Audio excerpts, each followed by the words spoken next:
Alaska site as well.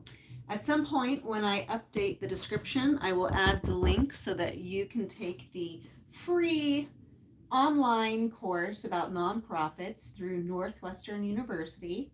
And I will add a link for this video because this one will be a better quality than this one. All right, we have Smooshy. I'm not sure if you see her. Here's her ears. There's Smooshy. And we have our last section, perspectives. Here we go. Hello, it's Amanda with Make Alaska and Make Nevada with Northwestern University's free online nonprofit course. I will put the link in the description so that you can do the course yourself if you like. Guess what? We're almost done. I've already done all these other segments and now we are on perspectives. How exciting! I'm going to treat myself and go get some ice cream after this from a ice cream shop that makes fresh homemade ice cream locally. It's amazing. It's my little treat for finishing this. Board perspectives from a board member, Ed Bryce. Gain insights from a current nonprofit board member about how prospective board members can best prepare themselves for board service and how current board members can be most effective. And I like to watch videos fast, so I'm going to increase the speed. Like I said, I'll put the link in the description if you need to watch it yourself at a normal speed, but my brain likes it when it's fast. Topics covered. In this video, Ed Bryce, Director of Talent, People Analytics at Allstate and nonprofit board member, shares his perspective on the following topics. Each question is listed with its approximate time stamp. What should members look for in a board? What questions should prospective board members ask? What should prospective board members be prepared for? What is your most important learning from serving on a board? What do you wish someone told you before joining a board? As an existing board member, how do you help get new members engaged? Here we go.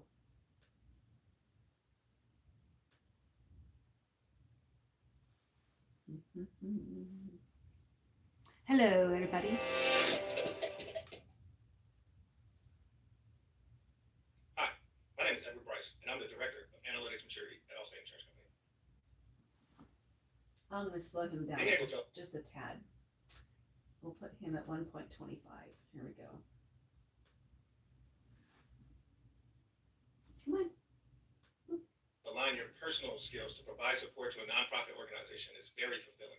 As new board members explore an opportunity to provide their time and commitment to the organization, I believe it is important to have alignment with the organization's mission. Ensure your values align with the mission of the organization and the goals of the board. Next, it is critical to have clarity on roles and responsibilities. What are the expectations of board members? How is it governed? How often does it meet? How is it structured? Lastly, I would say clear and effective communication. Look for an atmosphere of trust and open communication where people can challenge ideas and provide candid feedback to each other. Gaining an understanding of what is expected of you as a member of the board is a critical component of making the commitment to join the board. Prospective board members should be curious and ask as many questions as they need to help inform their decision. Some examples are, how often does the board meet and what is the typical agenda? This helps gauge the time commitment and the board's focus area. What are the current challenges and opportunities facing the organization? Insight into these aspects can help you understand the context in which the board operates. What is the current composition of the board? Understanding the diversity of skills and backgrounds can reveal how well-rounded the board is. What is the onboarding process for new members? Understanding how new members are integrated can indicate the board's commitment to fostering a supportive environment. As prospective board members prepare to join their first board, they should be ready for a range of experiences and responsibilities. Here are some key aspects to consider. First, the learning curve. Expect to spend time getting up to speed on the organization's mission, operations, and strategic goals. Familiarize yourself with past meeting minutes, financial reports, and key policies. Next, active participation. Be prepared to engage actively in discussions, contribute your insights, and ask questions. Your perspective is valuable, and participation will help you integrate into the board. After that is time commitment. Understanding the time requirements, including regular meetings, committee work, and any other additional responsibilities. Balancing these with other commitments is crucial. Next, collaboration and team dynamics. Each board has its own culture. Be ready to build relationships with other members, navigate differing opinions, and work collaboratively toward common goals. And finally, governance and compliance. Familiarize yourself with the legal and ethical responsibilities of board members. Understanding governance principles and compliance issues is essential for effective oversight. The most important thing I've learned from serving on an advisory board is the impact of having diverse perspectives in a room.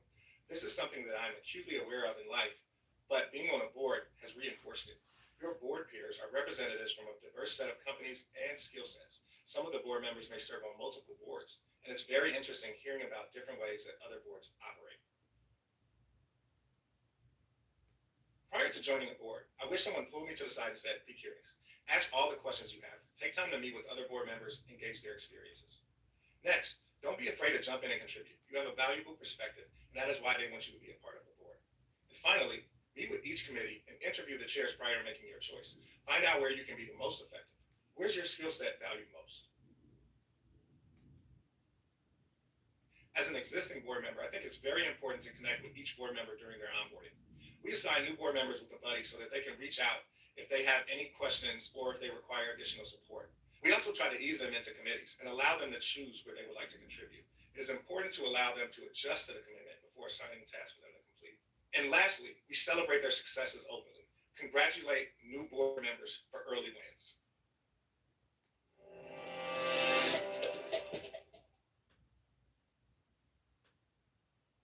Next video is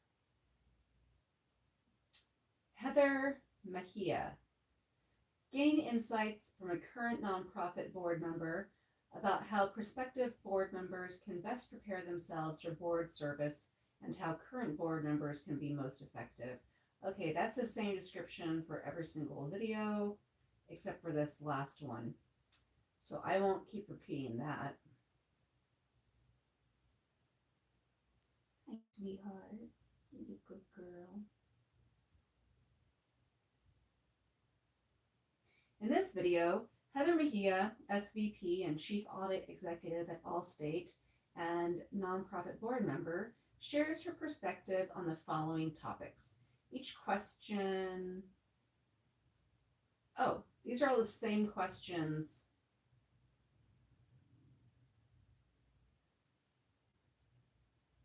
I'm pretty sure these are the same questions that the other guy was asked as well, so I won't repeat those. Here we go.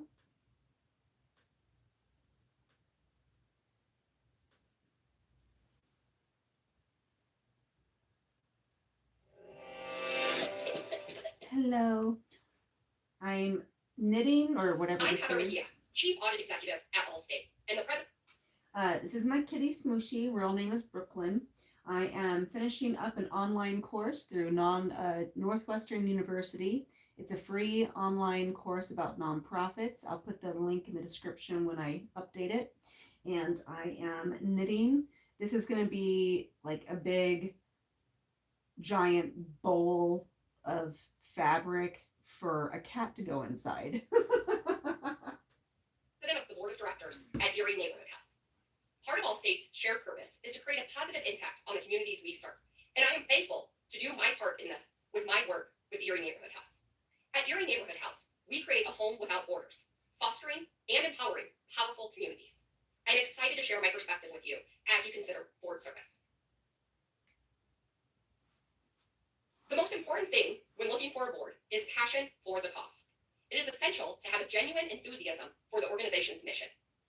Ensure that the organization's mission resonates with your values and interests. Select an organization that you care deeply about, as this will inspire meaningful engagement and action. By aligning with a cause you are passionate about, you will be more motivated to contribute your time, skills, and resources to support the organization's goals and make a positive impact. As a prospective board member, there are several questions you should ask an organization before you join. Here are a few to consider. First, ask what the organization's mission is and how it aligns with your values. Second, ask how the organization measures its impact and success on the community it serves. Next, ask about the organization's current strategic goals. Request an overview of the organization's financial stability, including funding sources and budget, to better understand how those strategic goals are supported. Finally, inquire about the specific responsibilities and expectations for board members. Ask how often the board meets and about any fundraising commitments you may need to fulfill as a board member. By asking these questions, you can ensure that you are well informed and prepared to contribute effectively to the board's efforts. Joining a board for the first time can be an exciting and rewarding experience, but it also comes with its own set of challenges and responsibilities. Here are some key things you should be prepared for as a prospective board member. Be prepared for a learning curve. There will be a learning curve as you familiarize yourself with the organization's operations, programs, and the specific issues it addresses. Take the time to learn about the nonprofit sector and the unique challenges it faces. Be prepared for collaboration and teamwork. As a board member, you will work closely with other members of the board, the executive director, and staff to achieve the organization's goals. Be prepared for advocacy. As a board member, you will be an ambassador for the organization. This means advocating for the nonprofit's mission, building relationships within the community, and raising awareness about its work. Be prepared for the time commitment. You will need to dedicate a significant amount of time to board meetings, committee work, and other responsibilities. This includes attending regular meetings, participating in events, and being available for ad hoc discussions. By being prepared for these aspects, you can make a meaningful impact as a board member. The most important thing I have learned as a member of the board of Erie Neighborhood House is the differences between how a nonprofit operates versus a large corporation. Nonprofits need to continuously prioritize and balance initiatives based on social impact, community needs, and financial stability. Additionally, decision-making often involves a broad range of stakeholders outside the organization, including community members and volunteers. Finally, resources are extremely limited, requiring creative problem solving and a strong emphasis on fundraising and advocacy. This experience has required me to approach problem solving and strategy differently than what I knew. It has not only helped me as a board member of Erie Neighborhood House, but has also had a significant impact on how I approach problem solving, both personally and professionally. Before joining the board for Erie Neighborhood House, I wish I would have known how rewarding it would be to contribute to positive change that impacts the lives of the community around me. Being a supporter, advocate, and board member has given me a greater sense of purpose and has put my talents to use in ways that build a better future for those in my community. It has allowed me to make a bigger impact by leveraging my skills and experiences to address pressing social issues. This role has also provided me with the opportunity to collaborate with passionate and dedicated individuals who share a common goal of making a difference. Through this experience, I have gained valuable insights into the challenges faced by the community and have been inspired by the resilience and determination of those we serve. Overall, my involvement with Erie Neighborhood House has been a profoundly fulfilling journey that has enriched my personal and professional life. Existing board members are critical to getting new board members engaged. This can be done in a variety of ways, including mentorship, skills identification, and committee engagement. First, mentorship supports new board members by pairing them with experienced board members. Many boards consist of long-tenured members who have a deep institutional knowledge of the organizations they support. This can be intimidating for a new board member, so it is critical for new board members to have a trusted space where they can learn, ask questions, and develop. Mentorship is the most effective way to do this. Next, I take the time to understand the new member's interests and skills. Knowing a new board member's interests and skills is important to help align their passion with the organization's needs. Leveraging individual and diverse skill sets can bring fresh perspectives and innovative solutions to the board, ultimately benefiting the mission of the organization. Finally, deep understanding of an individual's talent allows for effective committee placements. Committee involvement gives new board members an opportunity to collaborate and take accountability in a more focused way, readily making an impact on the organization's mission. By implementing these strategies, existing board members can help new members quickly become engaged and effective contributors to the board.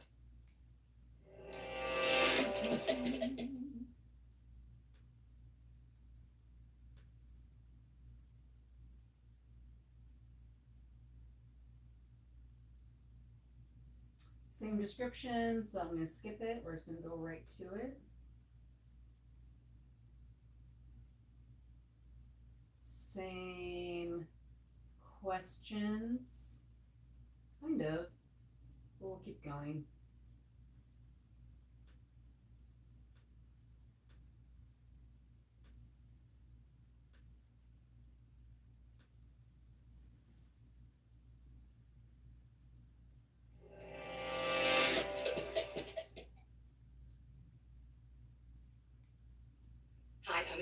Nawala, President and CEO of Trident Systems.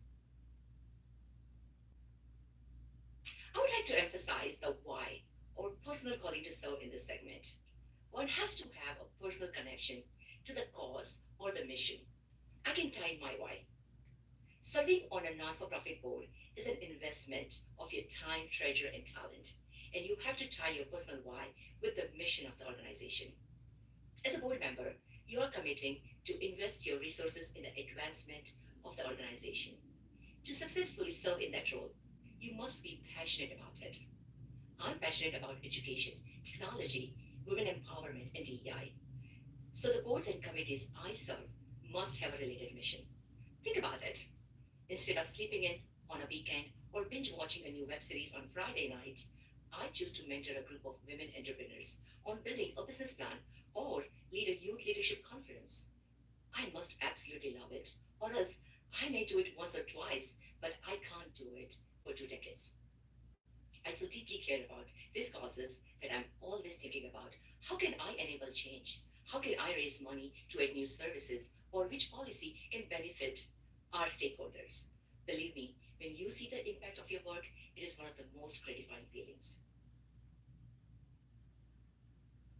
Serving on a non for profit organization is like working on an executive leadership team of any for profit organization. A non for profit needs an efficient team with expertise in, say, finance, sales and marketing, HR, strategy, legal, etc. Well, I can apply those skills I have developed by serving on board committee at work every day. As I reflect on my growth from a developer to senior manager, I see that my non-for-profit experience played a pivotal role in my career advancement. Early in my career, I was up for a promotion, and the selection committee challenged me because I lacked management experience. I petitioned the committee that although my work did not allow me to showcase my managerial skills, I gained them by volunteering as a board member.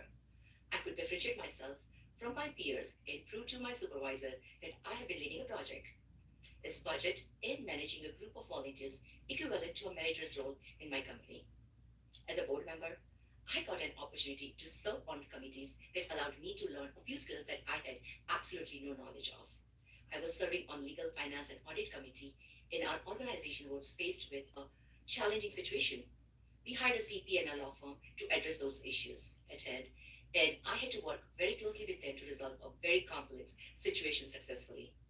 I spent hours reviewing our contracts and bylaws and developed reports for the board. As the CEO of my company and a board president, I feel these two roles have so much in common. For example, as a CEO, I oversee customer relations and sales functions, which is no different than a board president responsible for raising money and managing donor relationships. On a larger organization, I would like board members to focus on developing and defining strategy, leading fundraising, recruiting volunteers, and using their influence to advance the mission of the organization. Allow staff to focus on the execution of the strategy and programming. Many board members' engagement is limited to attending board meetings and volunteering for an event or two, and that's not enough.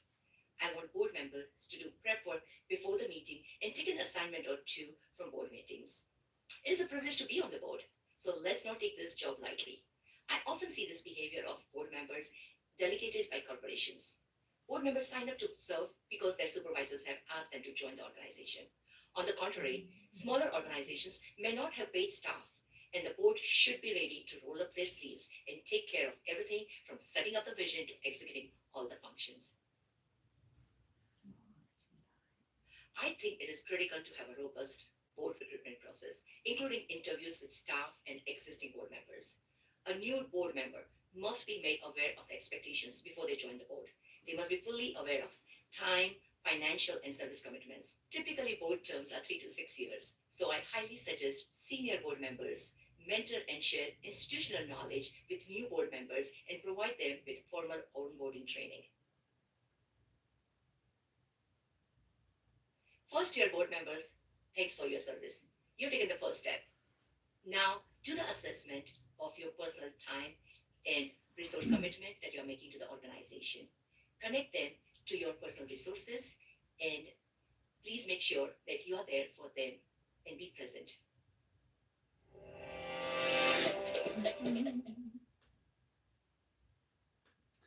3 down. 5 more to go. I'm tired, but we're gonna keep going. 1, 2, 3. James Lowry.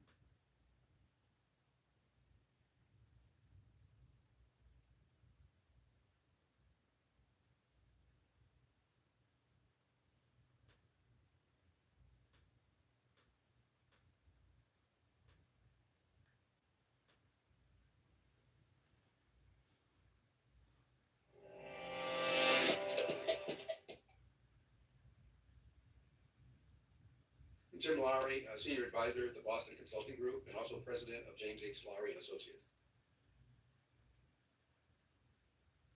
Nonprofits are very critical to the growth and development of our communities. When you have a strong board supporting the leadership, it can be very, very effective and have very effective impact on the community they serve. The guidance and the knowledge that's been shared by corporate leaders who happen to be on boards can be invaluable for nonprofits because they want to learn. They want to learn the very principles that made many of the people on the board from corporate communities very powerful, very successful, and their companies very successful. I think that is so important in terms of establishing a strategic partnership between the nonprofits, between the leadership of the nonprofits, and the people who really want to serve. And I think it's very unique for the city of Chicago. I think we're very effective and we're very lucky for having many people in from corporate community who really want to give back to the community and serve on these boards. I think over the years, and there's been many years that I've observed this, but that there's been a change. You know, I work with a lot of nonprofits. I've observed a lot of nonprofits. I consulted for many nonprofits. I think the biggest change that's evolved over the years is the major donors who contribute to nonprofits, be it government funding or private funding, or even private offices funding. They want to have impact. So the years where monies were given just because it was a good goal or good aspirations, or even a very, very inspirational leader, is not as prevalent as it was when I first started. And I think that now many of the people who are sharing the money or giving the money want to be able to demonstrate impact.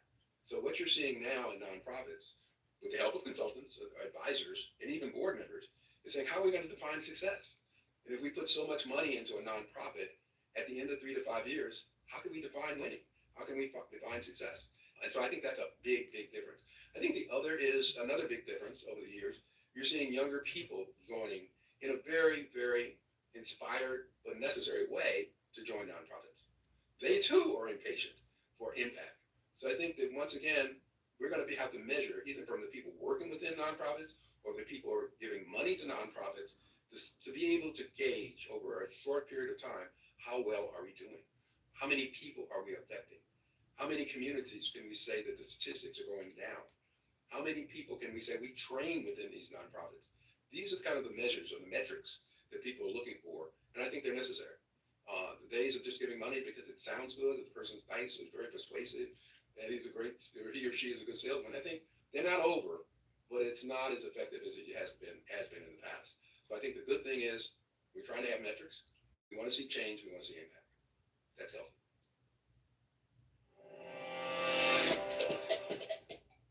All very good information.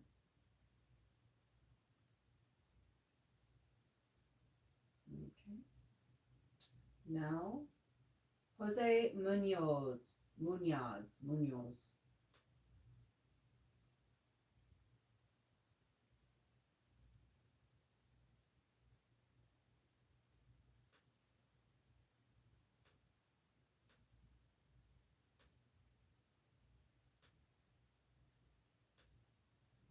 Okay.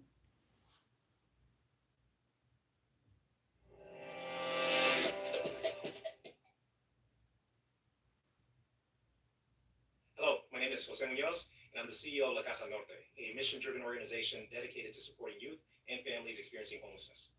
Today, I'm here to share insights as both a nonprofit CEO and as someone who has served as a board member of nonprofit organizations. The first thing new board members should prioritize when looking to join a board is mission alignment. Serving on a board is a significant time commitment, and it should connect with something you deeply care about. When the organization's mission resonates with your personal passions, board service becomes more fulfilling and less like work. It allows you to contribute to a cause that matters to you on a personal level, making the time that you invest feel more meaningful. While mission alignment is crucial, understanding the organization's core values is just as important. These values reflect how the organization approaches its work, makes decisions, and treats both the people it serves and its staff. You want to make sure that these values resonate with your own principles and beliefs, as they will guide much of the work you're going to be doing on the board. One of the most important things to ask before joining a board is what type of board you are joining.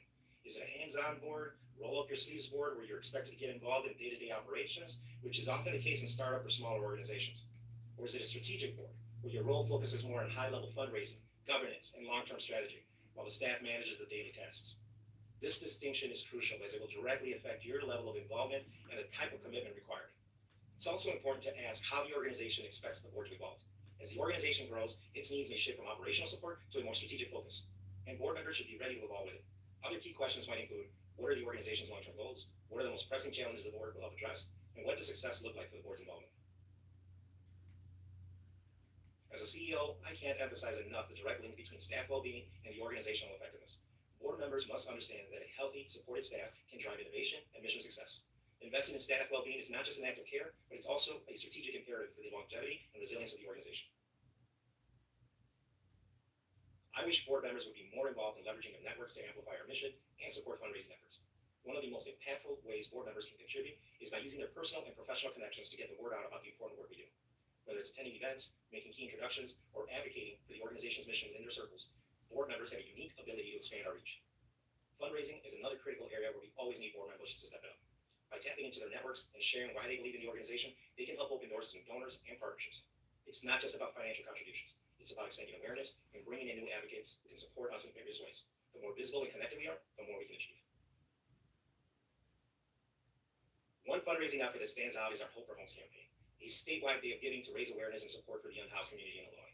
This campaign was a collaborative effort involving over 20 organizations, and we saw firsthand how critical board member engagement is in fundraising. The most successful fundraisers were those organizations where board members were actively involved. They didn't just support from the sidelines. They leveraged their networks, secured large donations, and amplified the campaign's reach through their personal and professional contacts.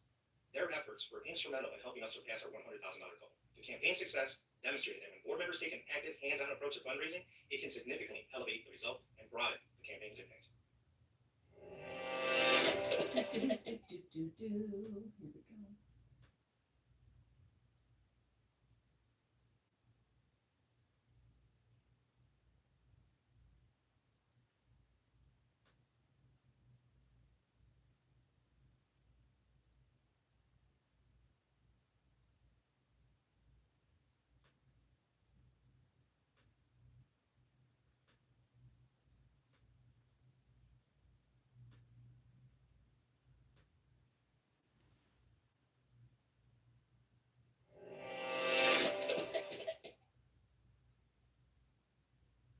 Hi, I'm Katie Ray Jones, CEO of the National Domestic Violence Hotline. What I like to tell all new board members is that the board experience should benefit not only the organization, but also you as a board member. If you are not feeling rewarded by your experience, you should let the board chair or the CEO know. We don't want you to walk into committee meetings or the boardroom and feel as if you're there to check a box. We want you to challenge us, give us your ideas. An exceptional board is how organizations become great. When you're a new board member, whether it's your first or you're a seasoned board member, you will always have a learning curve. So don't be afraid to ask questions. Find a board buddy, talk with your CEO. Don't be afraid to get context about the organization. Your board role and responsibilities should be taken very seriously. What I wish board members would do more of or less of is that I want board members to be really clear with me as CEO about what their talents and passions are. I want to be able to tap into those to best have them benefit the organization and give them the best experience. I want a board member to be honest, and if I ask them to do something and they're not interested, I want them to know they can tell me no. I don't want them to do anything they're not comfortable doing. Great questions to ask when seeking a board position should center around what the organization is seeking from an exceptional board member. How does a board member impact the organization in a positive way? How does a board member stay engaged between board meetings? What are the fundraising responsibilities and personal giving commitments? And how would you describe the CEO and board partnership? I think one of the challenges board members find in their first year is playing catch up with the organization's history. If it's an organization that is moving through change, not knowing the context of that change and what led to the change can be challenging. So that's why asking questions and finding that board buddy is so critical.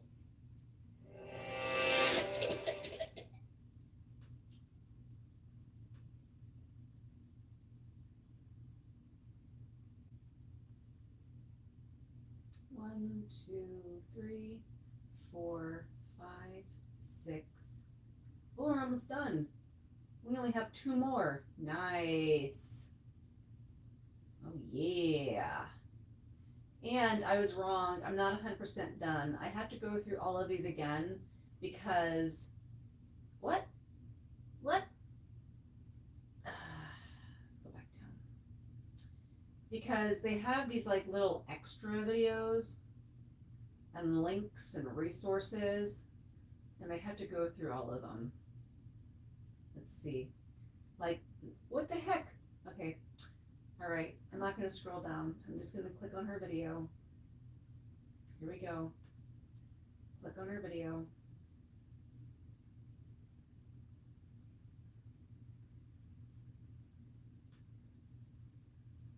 Uh-huh. Yep. Success. Nice. Let's put her on put 5.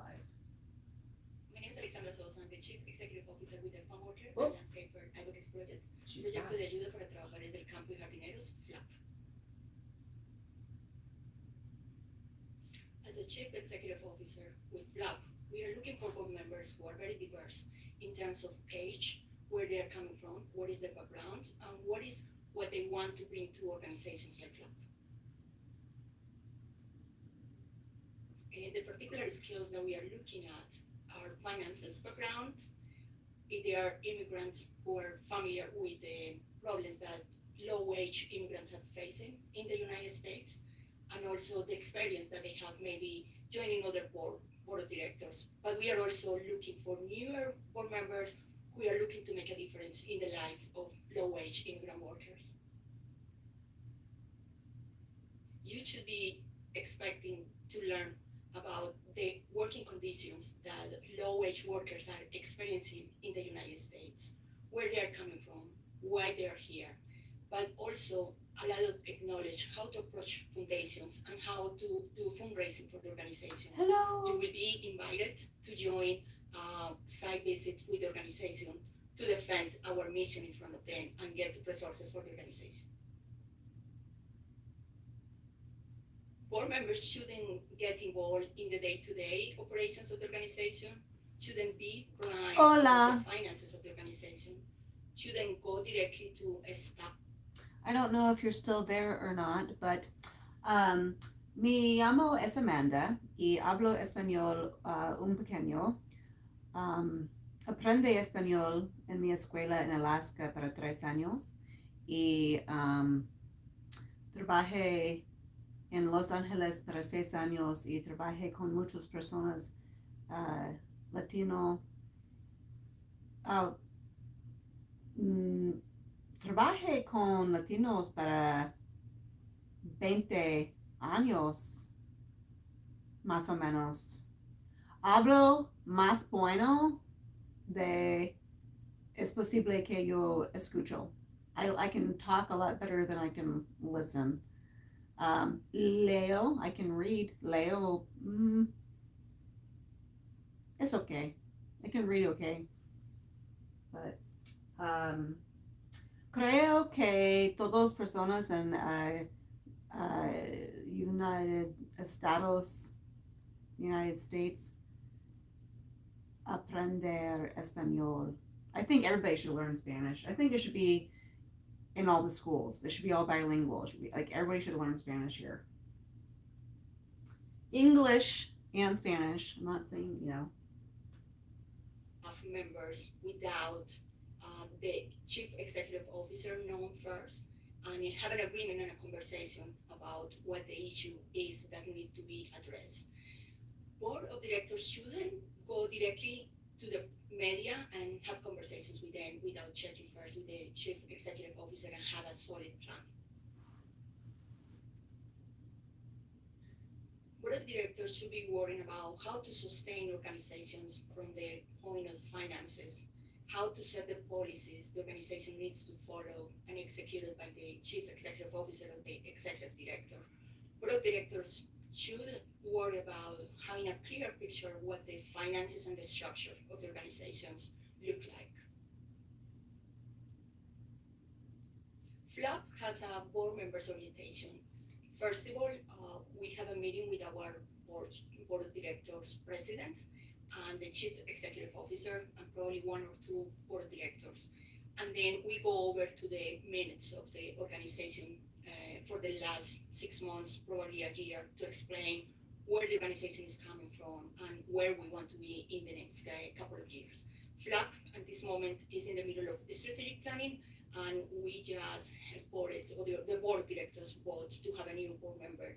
And in the orientation, we are also incorporating the strategic planning. We also go over of the times the board of directors are meeting and how a board meeting looks like. I think board of directors join non-for-profit boards because they want to give back to the community. In a particular case like FLAP, they join our board because they are also immigrants, or they have ties to the immigrant community and want to contribute from the financial point or with ideas that will help the organization to advance the mission. They also want to support the chief executive officer and the staff team, contributing not only from the financial point, but also joining site visits with foundations, introducing the organization to individual donors.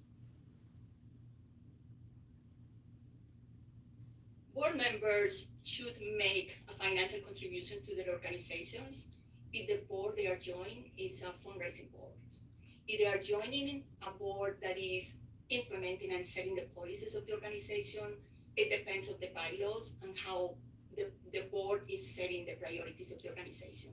Particularly with FLAP, board members are asked to make a financial contribution that means something to them. So we don't have a minimum they have to donate.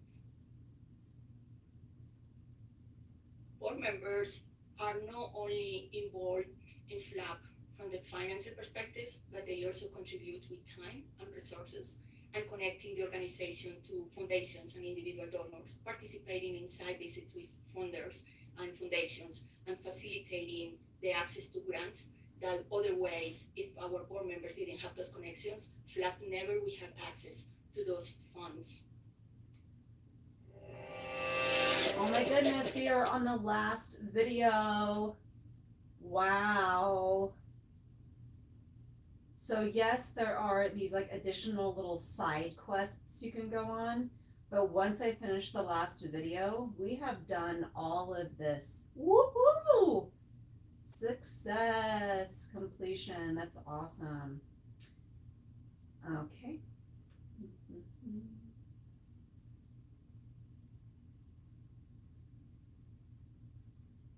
This is a long video. Let's do it double time. Make it not as long. Double time. Here we go.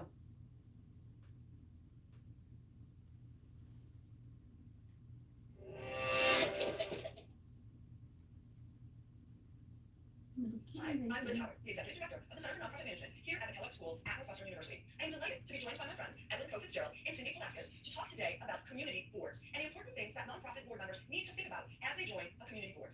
Em and Cindy are both associated with Social Venture Partners Chicago. Em is the Executive Director and Cindy is a former board chair. Em, would you share with us a little bit about what SVP Chicago is all about? Yeah, I'm happy to. At SVP, we are trying to change the way philanthropy is done in Chicago. We are focused squarely on supporting community-based organizations that come recommended to us for making outsized impact on the south and west sides of Chicago. And we support them with not just philanthropic dollars, but with time and talent and connections, because our belief is that if we can leverage the program expertise of the nonprofit leaders, these community-based nonprofit leaders we support, and the volunteer and organization building experience of the partners that we have at SVP, that's the route to making greater social impact in Chicago. Great, we know you're doing a super job. Our center supports your fast pitch competition every year and helps support some of the outstanding leaders that you're funding. So thank you for the great work you're doing, and thanks for being here today. We are talking about nonprofit board governance, the important role that board members play in nonprofits. But there are some things that board members should be concerned about or think about before they join a board. So Cindy, perhaps you would share with us a little bit about what you think some of the key questions are that people should think about before they join a board, or what questions they should ask. I think before anyone joins the board, the first thing they should be thinking about is what is the vision and mission of the organization, and can they honestly be supportive of that vision and mission? This is something that you're giving a lot of your time to, and you want to be sure that if you further them along their path, that's something to stand behind. I think once you're past that hurdle, if you think that you can get behind it, there's some due diligence you need to do about the financial position of the organization. It doesn't mean that the answer is scary, that it might not be the financial saying that you don't want to join, but you need to go in eyes wide open and make sure that aligns with your risk profile that you're willing to take on. I think board culture is a very important ask. How does the board make decisions? What is the relationship between the board chair and the board members? What's the relationship between the board and staff? And I think related to board culture, it's why did they approach you? So what was the gap that they asked you to kind of fill? Is it you have a specific skill set that they're trying to fill? Is it your demographic that they want more people that look or have your background? You know, what about you attracted them? And I think you put all that into kind of your analysis and decide this is exactly where I want to go, or this feels a little off of what I was trying to, the goals I was trying to achieve by joining the board. Thank you. As an executive director, anything you would add to Cindy's perspective? Board culture, the piece that Cindy was talking about, I think is really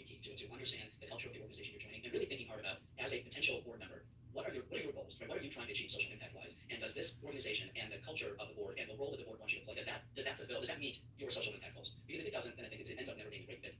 And it is board service is a deep dive commitment to an organization. So I think that commitment has to be there. And actually, I for that commitment. I think the other thing you really want to understand are the expectations of being a board member. So both in terms of how much time, how often does the board meet as a meeting in person, how much time outside of board meetings are you going to be expected to spend? Is there a dollar amount you're expected to contribute? Is there a dollar amount you're expected to get? Yeah, so there's a lot of the expectations that should be very clear in your mind up front when you decide, is this the right board for me? It's also a thing about the relationship between the board, understanding the relationship and maybe getting a taste of that before you join, between the board and the senior leadership of the organization. It's a big part of that culture that we were talking about, and that dynamic really makes or breaks a board. So to me, that's just sitting as an ED, as well as someone running a full head of the organization. I think that's something that people tend not to think about before joining board. Great, thank you. So you've set up a sort of a baseline expectation. Yeah. As we all know, there are different sizes of boards, there's different sophistication, there's different missions. Specifically, SAP Chicago works with a number of smaller community-based organizations. Tell me a little bit about, are there unique characteristics to those boards? Presuming all what you previously said is true, what about community-based boards might be different than joining a bigger board? So I'm sitting here talking about this, right? Joining a community-based board is about the impact that you can make and that you want to help that organization make. It's not a prestige move, right? We all know that there are boards in the city and other cities where it is about the networking, right, and the pride of saying that you are part of this large board. But for community-based boards, it's about wanting to roll up your sleeves and make a real impact with an organization that is likely under-resourced. It has needs for not just kind of formal governance, but also kind of operations help. And so it's great for people that want to grow their exercise skills that they may be developing at work. It's great for people that want to truly make a lasting, deep impact on an organization, because it's easier to do that with a smaller organization than with a larger organization. You can see more tangibly the results that come from your true engagement in a community-based board. And I would say because of the degree of impact you could have, it's important to make sure you're not doing it for one of two reasons. One is that it's not that you have some extra time and are looking for somewhere to just volunteer. There's plenty of ways to volunteer that is not joining the board. If you're joining the board, you don't want to take the seat away from someone that would actually be excited to get the kind of impact I was talking about. And then the flip side of that is you don't want to go in assuming you're going to save the organization, right? So they're lucky to have you, and you've got this skills and this great networking. So make way for me, and I'm gonna save the day. So this party between those two extremes, I think is important for this size of board, because it can really hurt the organization if you go too far one or the other. We have noticed that the degree of kind of agility and resourcefulness and flexibility that's required of board members for a community-based organization is probably greater than a more formalized board that has set committees and a long history of how boards and board meetings run. And I think that flexibility you'll see on the staff side, but it permeates the whole organization, including what's needed, what's required of board members that join those community-based organizations. Great. And Cindy, you mentioned specifically the skills people would bring. What are some of those specific skills that are going to be really helpful, particularly in a community-based board? So when I was thinking about this, I had a long talk about this issue. I think it's the same sets of skills you would bring to any size board, but how they're being used might be different at a community-based board. So financial literacy, whether you're the treasurer of the board or not, you need to be able to read a balance sheet, you need to be able to read an income statement. You also need to know that maybe some of these organizations don't have formal income statements or balance sheets, and they are there. So there needs to be an ability to also just read an Excel tracking of where the dollars are coming and going, and help them move towards more formal accounting. There's strategic thinking, right? Anyone that joins the board, you need to be able to help do strategic planning. I think for this size organization, there may not be formal strategic planning processes, so you need to be able to do strategic planning in a more organic way, as opposed to a formal strategic planning process. So a lot like the list of skills that any board service would require, I think they're different. It's not that you need fewer skills to join this organization. It's a different flexing or use of those muscles. I would add a focus on relationship building, I think, is particularly important with community-based boards. There's a level of trust that probably needs to be established between the potential board member and the senior staff that's running an organization, since there's oftentimes the prospective board member doesn't come from the community that the organization is supporting, and so that kind of the interpersonal skills to really embrace the openness to embrace people and cultures that are different than what the prospective board member might be coming from is important, and really building that relationship of trust is key. Great, thank you. Here's the negative side. Absolutely. What should board members not do? I agree with Cindy. This is also a microcosm of what they shouldn't do at any board. Right? It's like, first and foremost, do not add to the work of an already stretched staff. These organizations are under-resourced, and while it's wonderful to have the brain power and kind of ideation and great ideas coming out of the board, everything needs to be a practical solution for a community-based organization. I think that, and Cindy touched on this earlier, when you approach a community-based organization, a community-based board, you want to make sure that you don't come in thinking, well, I know best because I come from, for example, the corporate world, right? And so it's not about dictating what's right. This organization doesn't have formal financials, so I'm more sophisticated, so I'm going to dictate. It's not about dictating. It's just understanding that everyone has their own lanes, right? The organization's leadership team has a deep understanding of the issues that they're tackling, of the communities that they're serving, and so that's their level of kind of expertise, and that's their lane. Where a board member might have organization building skills that they've cultivated in their day jobs that have made them successful, and that's their lane. And I think it's just between the two lanes where like progress is really kind of made, right? But it's understanding that, and that I think is about nobody is the least unless you've been asked to garden, right? So and that's the organization needs for you to be sending out invitations to the gala. That's something that you should leave to the staff and look to the executive director for direction on kind of what level of gardening is needed. Right, just because you're invited in to talk about who can be invited to the gala does not mean they want feedback on the font of the. So it's to be careful with listening to what we've been asked to do. Right, we've been asked to help with the list of people, not with feedback on which one I've chosen for my invitation. Cindy, anything else you would add? I think I was definitely the stay out of the weeds unless invited. Is that like please invite the garden? I would think and sometimes they don't dictate, don't be deterministic. It's related to don't dictate, but it's a tone shift. But just be aware of where I'm coming across. So one of the things that we're all familiar with in the nonprofit world is the need for board members to help fundraise for the organization. That is something, honestly, no matter what size board, Absolutely. fundraising is important. But yet, we want a diverse board.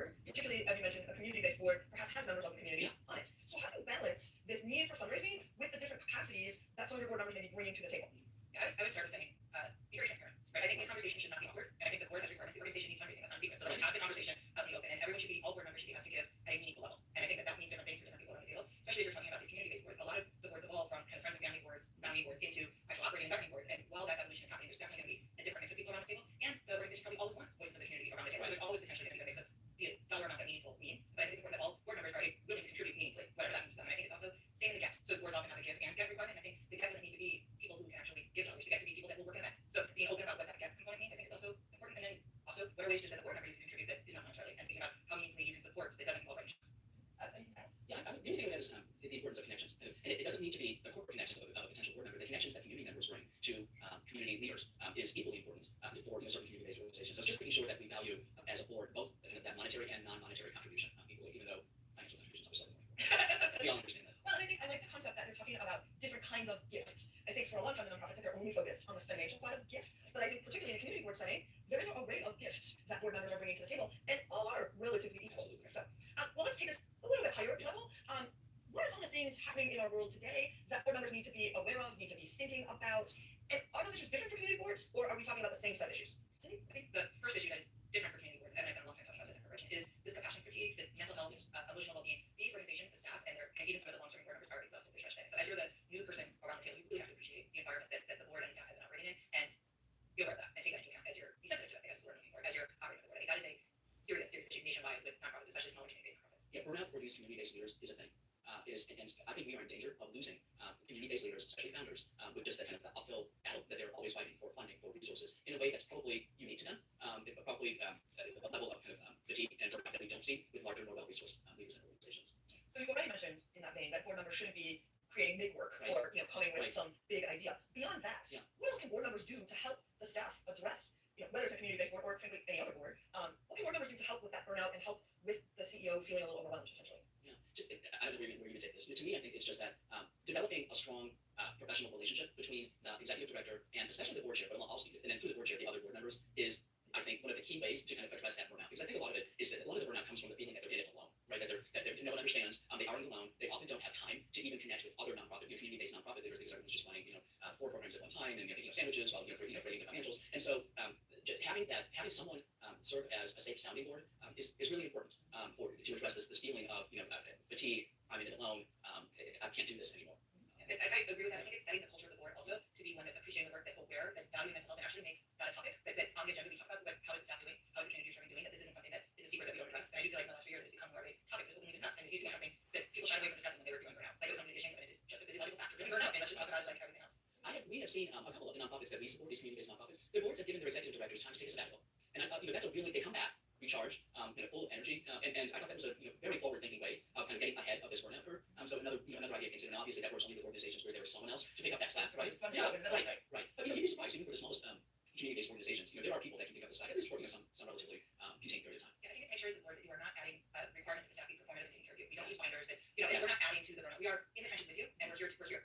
You're not performing for us, we're doing this together. And I think that goes a long way from adding extra stress to these people and also opening the dialogue and making sure we communicate what's the temperature out there. I think it's a really important point because I think it's a mindset that board members can bring to the boardroom. Is do you approach the role as I'm here to enforce rules and make sure that things are are buttoned up, or are you here with that spirit of we're all in this together? Of course, as board members you have duties of care, loyalty, obedience, right? But that the mind share and that mindset that it's about we are all in this together and we're here to support you, executive director, in meeting our strategic plan is very different than we're here to challenge and question the decisions, the resource allocations. It's not shirking from your duty to be supportive, I guess is how I would think about it. That's great. Well, a big thank you to both of you for being with us today and sharing your thoughts, and also for the terrific work that SVP does here in Chicago, other SVP chapters do across the country, and the support that you provide to these very important organizations doing really impactful work here in Chicago. So a big thank you to you, and thank you to all of you who are watching. We are delighted that you have chosen to support your board education through this series in Nonprofit Board Essentials. The Kellogg School is delighted to partner with the Allstate Foundation on these modules. We hope you enjoy them and go serve your community. Yay! I am so excited. We finished all of that. All right, so for example, what I was talking about, a lot of these videos have, let's see, like if we click on this one, just an example, they have additional resources, right? So Now I'm going to go back through and I'm going to look up what all of these are, and then I'm going to do a video about those. So I'm not 100% done, but I did get all of this done, which is the main body of the work, main corpus crispy. Haha. I think I said that wrong. Anyways, this is Amanda signing off for Make Alaska. Let's see. Could you see me? Yeah, I was back here. You could see me. All right. Have a great day. Northwestern University's free online nonprofit course. I'll put the link in the description if you'd like to go through it yourself. Bye. And bye bye to all of you as well. Thanks for joining me. Have a good day.